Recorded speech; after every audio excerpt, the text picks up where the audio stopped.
University से class of होने पर मैंने मोटर बाइक को किक लगाई और घर की तरफ रवाना हुआ। कच्ची पक्की सर्विस लेन पर मकामी कॉलेज की एक लड़की तेज़ कदम उठाती बस स्टॉप की जानिब बढ़ रही थी। उसके बिल्कुल अकब में एक लड़का भी उसी चाल में चल रहा था। उस लड़के के पीछे कुछ फासले पर दो और लड़के कदरे आहिस्ता चले जा रहे थे। अचानक वो लड़का जो कॉलेज की लड़की के पीछे चल रहा था, उसने तेज़ी से अपना हाथ ऊपर करके लड़की के उड़ते आंचल को पकड़ लिया और मस्तियां करने लग पड़ा। लड़के के दोस्त भी पहुंच गए और वो भी इस जलील हरकत पर उसे दाद देने लग पड़े। वो चांद चेहरा सितारा आंखें जैसे एक लम्हा में आंचल के रंग की मानिंद जर्द पड़ गईं और सहम के हैरान होकर गुमसुम देखने लगी कि उसके साथ हुआ क्या है। बेशतर इससे कि वो लड़की चकराकर गिर पड़ती, मैंने बाइक को सड़क पर खड़ा किया और लड़की की मदद को पहुंचने तक इर्द गिर्द के माहौल का जायज़ा लिया। आंचल को लड़के की गिरफ्त से आज़ाद करवाते और दो एक थप्पड़ रसीद करते तक उसके दोनों साथी मेरी तरफ पहुंच चुके थे।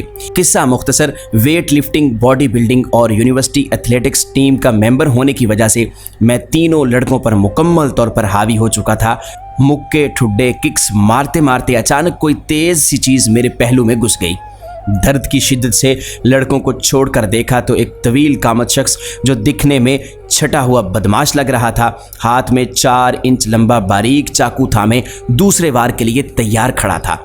चूंकि उसका दूसरा वार दाएं हाथ पर रोका, जिससे रिंग फिंगर बुरी तरह जख्मी हो गई, लेकिन हाथ की गिरफ्त में आने की वजह से मैंने उससे चाकू छीन लिया और उसकी तरफ मुतवज्जे होकर 2-4 उससे घोंसे खाए और इतने ही उसे मारे भी। इस दौरान लोगों को जमा होते और चाकू मेरे हाथ में देखकर उन चारों ने राह फरार इख्तियार की। ज़्यादा खून बहने की वजह से नकाहत बढ़ती जा रही थी, सो एक बार फिर बाइक स्टार्ट की और हस्पताल पहुंचा। चंद ही घंटों में एक्सरे और ज़रूरी मरहम पट्टी के बाद डॉक्टर ने मुझे अस्पताल से डिस्चार्ज करवा दिया। खैर, इस बात की दिली खुशी थी कि किसी के मज़मूम अज़ाइम मेरी मुदाखलत से खाक हुए। अहबाब मन, बात अगर यहीं ख़त्म हो जाती तो शायद ये वाक़या कभी गोश गुजार ना करता। दर हकीकत सबक आमोज़ पहलू ये है जो अब बयान करने जा रहा हूँ, ज़रा गौर से पढ़िएगा। 2 हफ्ते बाद उसी चौक को क्रॉस करने के फ़ौरन बाद किसी आवाज़ ने बाइक रोकने पर मजबूर किया और एक बारिश साहिब थे मोटर बाइक पर, जिनके साथ वही जर्द आंचल वाली लड़की भी थी। सलाम दुआ हुई तो फरमाने लगे कि बेटा, ये मेरी बेटी है जिसको उस दिन तुमने उन गुंडों से बचाया। थोड़ा वक्त चाहिए तुम्हारा, कुछ गुफ्तगू करना है। दिल में ख्याल आया कि शुक्रिया अदा करना चाह रहे होंगे तो मैंने माजरत करना चाही, पर उनका असरार बढ़ा तो करीब ही फास्ट फूड का रुख किया। चाय आ गई तो मैं इंतज़ार करने लगा कि साहिब क्या फरमाते हैं। चाय पीते पीते उन्होंने बात शुरू की। मेरा नाम अशरफ है और मैं इस्लामाबाद में सरकारी मुलाजिम हूँ, सुपरिटेंडेंट के ओहदे पर काम कर रहा हूँ। ऐसा लग रहा था कि वह मुंतशिर अल्फाज को समेट कर कुछ कहना चाह रहे थे, लेकिन अल्फाज जैसे किसी जुमले का रूप धारने से पहले ही बिखर जाते थे। फिर गोया हुए उस वाक़े के बाद मैं रोज़ बेटी को खुद कॉलेज छोड़ता और लेता हूँ, सिर्फ इस उम्मीद पर कि किसी रोज़ आपसे मुलाकात हो जाए और माफ़ी मांग सकूँ। अशरफ साहब ने बात बढ़ाते हुए कहना शुरू किया, मुझसे माफ़ी किस बात की? समझा नहीं, मैंने हैरानगी से जवाब दिया। जिस रोज़ ये वाक़या पेश आया, मेरी बेटी घर पहुंचकर बहुत रोई और सारा किस्सा अपनी माँ को सुनाया। ये बुरी तरह सहम गई थी, शाम तक रोती और माँ को भी रुलाती रही। रात में खाना देते हुए इसकी माँ ने मुझे सारी बात बताई। मुझसे कुछ भी खाया ना गया और फिर फजर तक मैं रोता रहा। आंसू थे कि थमने का नाम न लेते।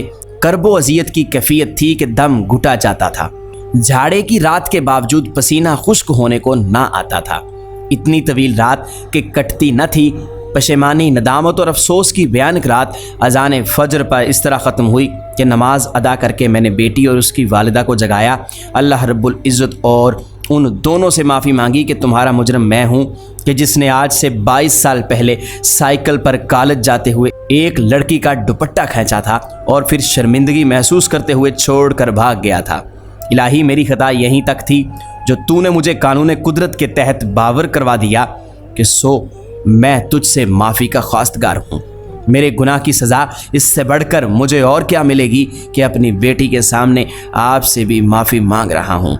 अशरफ साहब मेरे सर पर शफकत से हाथ फेर कर जा चुके थे, जबकि मैं चाय से भरे हुए डिस्पोजेबल कप्स को देखकर उस खोई हुई खुशी को दोबारा पाने की कोशिश कर रहा था जो पिछले 2 हफ्तों से मुझे मखमूर किए हुए थी। وہ رات میں نے بھی جاگ کر گزاری اور سوچنے کی اب میری باری تھی کہ قدرت کس طرح ہمارے کیے ہمیں ہی لٹا دیتی ہے۔